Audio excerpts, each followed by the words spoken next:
On 21 June 2017, Queen Elizabeth II arrives at the state opening of Parliament, wearing a royal blue coat and a matching hat with 5 yellow-centered flowers. The brim is a Breton shape, chosen so that the Queen's face stays visible. The flowers are made from feathers, finished with tiny seed pearls painted yellow. Photographs capture the color combination immediately. Blue field, yellow centers, a monarch framed against the dark wood and red leather of the Palace of Westminster. Some observers see the European Union flag. Angela Kelly later says that resemblance was accidental. It never crossed Stella's mind or mine that people might think we were imitating the European Union flag. Stella McLaren is the person Kelly names. For most viewers, the hat is simply part of the Queen's image: bright, neat, slightly architectural, impossible to lose in a crowd. For McLaren, it's a constructed object assembled from a shape, a color brief, feathers, seed pearls, fabric, tools, fittings, and a great deal of quiet handwork. That pattern runs through Queen Elizabeth's public wardrobe. The hats appear at royal ascot, garden parties, royal tours, weddings, military anniversaries, hospital visits, jubilees, and parliamentary ceremonies. They are photographed from every angle because they help turn a small figure in a large public space into the unmistakable center of it. A yellow hat, worn at Prince William's wedding in April 2011, was later credited by the specialist publication Royal Hats as designed by Angela Kelly and made by Stella McLaren. A pale blue hat at Royal Ascot in 2019 was trimmed with vintage velvet roses chosen to match the Queen's dress. The public sees the silhouette. The maker is usually outside the frame. Queen Elizabeth's hats were never all made by Stella McLaren. Rachel Trevor Morgan, Frederick Fox, Philip Somerville, and other milliners also contributed to the royal wardrobe. A photograph can show who wore a hat. It can't, by itself, establish who made it. But from the late 2000s onward, royal hats repeatedly identified McLaren as the milliner constructing Angela Kelly's designs inside Buckingham Palace. The name was there. It simply didn't travel very far. British domestic service had spent more than a century teaching people not to look for the workers behind an elite household. From at least the mid-Victorian period, domestic servants were expected to practice deference in speech, discretion in conduct, and silence about private matters. Historical guidance recorded by PBS used language that was blunt enough to sound almost mechanical. Never let your voice be heard by the ladies and gentlemen of the house, except when necessary. Another instruction said, never begin to talk to ladies and gentlemen unless it be to deliver a message or ask a necessary question. A Victorian conduct manual aimed at maids put it more starkly. You must not speak to the family unless you're spoken to, even to say good morning. Those rules describe a general culture of domestic service. They don't prove that Stella McLaren was personally threatened, punished, or ordered to remain silent. She was a professional milliner in a modern palace environment, not a Victorian maid following the instructions of a 19th century conduct manual. The distinction matters because invisibility can be produced in more than one way. A worker can be forbidden to speak. A trusted employee can be granted permission to publish. Or, a highly skilled person can spend years doing work that attracts public attention only after the finished object has already been separated from the hands that made it. McLaren belongs to that third category. Her career begins long before the palace. Marie Claire reported that she completed her millinery apprenticeship in 1966, then worked for the established royal milliners Frederick Fox and Philip Somerville. Both workshops made hats for Queen Elizabeth II, and McLaren's work for the Queen therefore predates her move inside Buckingham Palace. The dates require care. Some profiles describe McLaren as having made hats for the Queen for 36 years, or for more than 3 decades. That total includes work before her palace appointment. The palace-based chapter begins later. In 2008, when Philip Somerville's business was closing, Angela Kelly telephoned McLaren. "What are you going to do when Philip shuts down?" Kelly asked. "Panic," McLaren replied. Kelly's answer was short. "Don't." She offered McLaren a position at Buckingham Palace. McLaren later said that there had never been a milliner on site there before she took the role. Specialist records identify her making palace hats by at least 2009. By 2013, Royal Hats described Kelly as working inside Buckingham Palace alongside Stella McLaren, the milliner who creates Angela's designs. That description gives the collaboration its proper shape. Kelly wasn't merely handing McLaren a finished sketch. She selected or directed the color, fabric, silhouette, trim, and overall relationship between the hat and the Queen's outfit. McLaren took those decisions into the technical world of millinery. McLaren described it simply. Kelly would pick the fabric and shape, and she would go from there. It was always a team effort. That phrase prevents two common mistakes. McLaren wasn't the sole designer of every hat. Kelly wasn't the person physically constructing every decorative element. The public object came from the meeting of those roles. Kelly established the brief, McLaren solved the material problem. The problem could be conventional. Straw had to hold its shape. Silk had to cover a crown cleanly. Feathers had to sit at the right angle. A brim had to frame the Queen's face without hiding it. A trim had to match the coat, dress, or occasion closely enough that the finished outfit looked deliberate from a distance and finished from close up. The problem could also begin in an IKEA artificial flower aisle. McLaren described Angela Kelly as someone with a great eye for just picking up stuff. During one interview, she recalled that even an ordinary shopping trip could become a sourcing expedition. Even if we were at IKEA, she'd pick out flowers and say, "You're gonna use them," and I'd go, "All right." Then McLaren added the part that turns the anecdote from a joke into a craft lesson. They weren't really hat flowers, but I'd pull them apart and do things to them. The flowers were artificial retail decorations. They weren't the structural material of an entire hat. And the source does not identify a particular Queen's hat that definitely used IKEA flowers. The accurate version is more interesting than the exaggerated one. Kelly found inexpensive artificial flowers, McLaren dismantled and adapted them, and the resulting pieces could become trims on hats worn by the Queen. The flower didn't arrive at the palace as royal millinery. It arrived as a problem. A store-bought stem might be too large. The petals might be arranged for a vase rather than a brim. The color might be almost right, but not quite. The plastic center might need removing. The shape might need flattening, splitting, wiring, stitching, or combining with another material. McLaren's words don't provide a full technical recipe, so the exact treatment of each flower is unknown. What is documented is the transformation. She pulled the flowers apart and did things to them until they could function as hat decoration. That is the difference between sourcing and making. IKEA supplied the raw possibility. McLaren supplied the millinery judgment. Queen Elizabeth's public style made that judgment unusually visible. Her daytime wardrobe often used strong colors, clean-cut coats, and structured hats. The combination created a recognizable visual uniform, one that could identify her from a distance during a walkabout, a garden party, a visit to a hospital, or a royal tour. The hats did practical work as well as decorative work. Strong colors and defined shapes helped people, including those with visual impairment, identify the Queen during public visits. The colors could relate to a venue, a national emblem, a military connection, a season, or simply the visual requirements of an appearance where thousands of people might see her only briefly.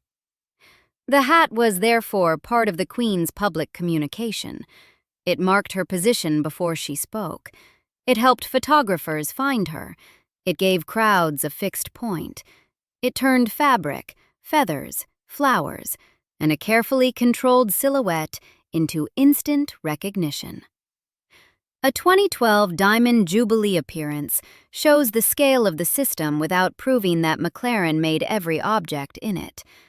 At the Thames Diamond Jubilee pageant on 3rd June, Queen Elizabeth wore a white outfit decorated with metallic silk threads, Swarovski crystals, and frilled details, alongside a flying saucer-shaped hat using hand-dyed feathers, organza, and more Swarovski crystals. The Jubilee was held from 2 to 5th June 2012 to mark the 60th anniversary of the Queen's accession. Other events featured different hats and, in at least one case, another maker. A Vogue-style chronology identifies Rachel Trevor Morgan as the maker of a hat worn during a Jubilee period visit to Nottingham on 13 June. That variety is important. The story isn't that one hidden worker made every hat Queen Elizabeth ever wore. The story is that, within a wardrobe built by several designers and workshops, McLaren's specific work was repeatedly visible without making her publicly familiar. Her name appeared in specialist credits. It didn't become part of the ordinary vocabulary of royal coverage. The 2017 state opening hat offers a clearer example of the collaborative process. Kelly and McLaren considered the shape needed for the Queen's face to remain prominent, then used a Breton brim block. The decoration involved 5 feather flowers and yellow-painted seed pearls. Kelly's later denial of intentional European Union symbolism confirms the collaboration and also reveals how much interpretation could gather around a few simple colors. A hat intended as a carefully balanced part of an outfit became a political image in the news. McLaren's contribution remained technical. She made the thing that newspapers were busy interpreting. The same division appears in a coral pink straw hat with an hourglass crown and feather trim, credited to Angela Kelly and Stella McLaren, and worn in June 2016 and again on 23 April 2018. It appears in the cream and green split crown designs documented by Royal Hats. It appears in the pale blue Royal Ascot hat with vintage velvet roses. For the 2019 Ascot hat, McLaren explained, "We found these vintage velvet roses to perfectly match her dress. She loved it." That sentence contains the work's central logic. The roses were found. They were judged against the dress. Their color had to be right. The finished object had to look as if the match were inevitable. Royal clothing often creates that illusion of inevitability. The Queen steps out, and the hat seems to have always belonged exactly there. The right blue, the right brim, the right feather, the right amount of decoration. McLaren's job was to make the decisions disappear into the finished result. In 2018, the process became easier to explain because the decoration was more obviously handmade.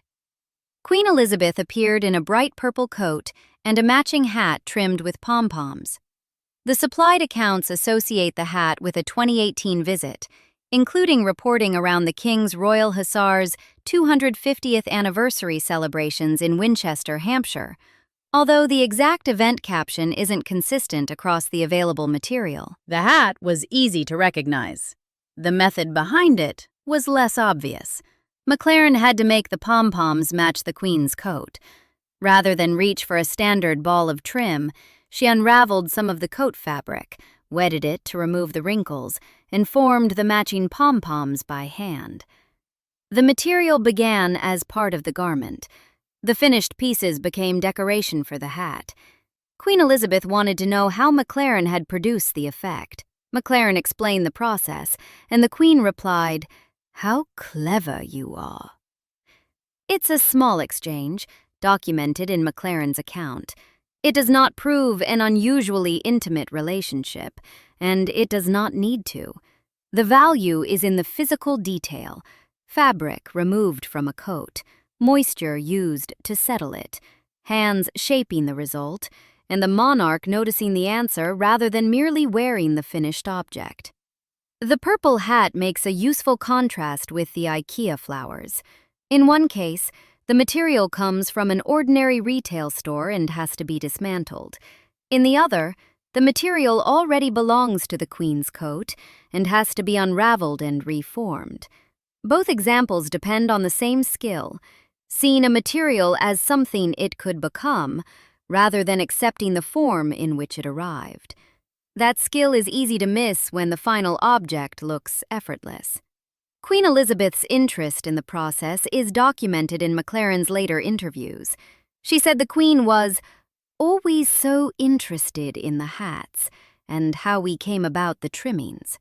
The exchange shows the hierarchy of the work without reducing it to hierarchy alone. Kelly saw the color and fabric relationship. McLaren built the hat and brought the trim to the fitting. The Queen inspected the result, questioned the choice, and examined the material in a different light. The public image was assembled through several kinds of attention. By the time McLaren entered Buckingham Palace in 2008, she had already spent decades learning the trade. Her apprenticeship was completed in 1966. Her earlier employers included 2 royal milliners. She knew how to work with straw, silk, feathers, fabric, wire, trim, and the narrow tolerances of a hat designed for a particular wearer. The palace role placed that expertise on site. It also made McLaren part of a system in which the finished work belonged to the Queen's public image, while the maker's identity remained secondary. That wasn't unusual in royal clothing. The monarch's outfit was reported as a single visual statement, even when it involved a dresser, a designer, a milliner, a workroom, a fitter, a sourcing decision, and repeated alterations. Public language compresses a chain of labor into one person. The Queen wore the hat. The compression is efficient. It's also how skilled workers disappear. For McLaren, the disappearance was never absolute. Royal hats named her by at least 2013 and 2014. The Guardian identified her in coverage of the 2017 state opening hat. Specialist royal fashion readers knew that designer, Angela Kelly, made by Stella McLaren, meant something specific. But specialist recognition isn't the same as a mainstream public profile. A name can exist in a catalog and still remain absent from the public story most people receive. The Queen was recognized instantly. Kelly became known through interviews and her 2012 and 2019 books. McLaren, who physically constructed many of the objects that carried the Queen's image, remained largely behind the scenes. Then came the interview. On 13 September 2024, Marie Claire published a feature titled Queen Elizabeth's Personal Hat Maker Shares Her Incredible Story for the First Time. The article described McLaren as having made hats for the Queen for 36 years and presented her own accounts of the palace, the workroom, the materials, Angela Kelly, and the Queen's interest in millinery. A later Marie Claire article called that 2024 feature McLaren's first ever interview. The wording needs to be handled carefully. The record shows that McLaren's name had already appeared in specialist publications and that she had been identified in mainstream reporting before 2024. What the available evidence supports most securely is that 2024 brought the first clearly identifiable major personal interview in which she described the work at length. That difference changes the story's meaning. It wasn't 15 years during which nobody on Earth knew Stella McLaren existed. Royal fashion specialists knew her name. Palace insiders knew her name. The Queen knew who was making the hats. Angela Kelly knew exactly what McLaren could do. The broader public simply had very little reason and very few opportunities to know. No reliable source in the available record documents a McLaren-specific gag order, threat, punishment, disciplinary action, or special prohibition on speaking. The sources also don't provide her employment contract, so the exact confidentiality arrangements surrounding her work can't be reconstructed. Ordinary discretion is plausible in royal service. Private households require it. The palace has legitimate reasons to control access, protect personal information, and manage the timing of public disclosures. Angela Kelly's book, The Other Side of the Coin, was explicitly authorized by Queen Elizabeth. But Kelly's permission to publish that book does not establish that every palace employee needed the same permission before giving an interview. Nor does McLaren's limited public profile prove that she was being actively silenced. The evidence points to a quieter mechanism. Her work was absorbed into the Queen's image so completely that the public story had no urgent question attached to it. The Queen appeared in the hat. The hat was photographed. Newspapers discussed the color, the shape, the possible symbolism, the event, and sometimes the weather. Few stories followed the decorative flower back to the shop, the workshop, or the person who took it apart. The platform existed. The question didn't. McLaren hasn't been recorded describing resentment about her anonymity. She hasn't said that she wanted celebrity recognition, that she felt erased, or that the palace denied her a public voice. Her own remarks are more measured. She called working for the Queen an amazing experience. She said it was an amazing privilege. After receiving the Royal Victorian Medal in 2023 for services to the late Queen, she called the news the biggest shock. She also described the difficulty of losing both the job and the monarch. "I'm still having trouble coming to terms with losing this job, as well as losing the Queen," she said. That is what the record allows us to say. The rest would be invention. Her work continued beyond hats. As Queen Elizabeth reduced her public commitments, McLaren became a part-time dresser and traveled with her to Balmoral, Sandringham, and Windsor. In 2023, McLaren received the Royal Victorian Medal. The honor publicly connected her name to the service she had performed for Queen Elizabeth. But it came after the Queen's death, and after decades in which the work had mostly circulated without her biography attached. Her 2024 interview finally supplied that biography in detail. McLaren had begun sewing early. A needlework teacher told her she would make a good milliner. McLaren's response was practical. "What's that?"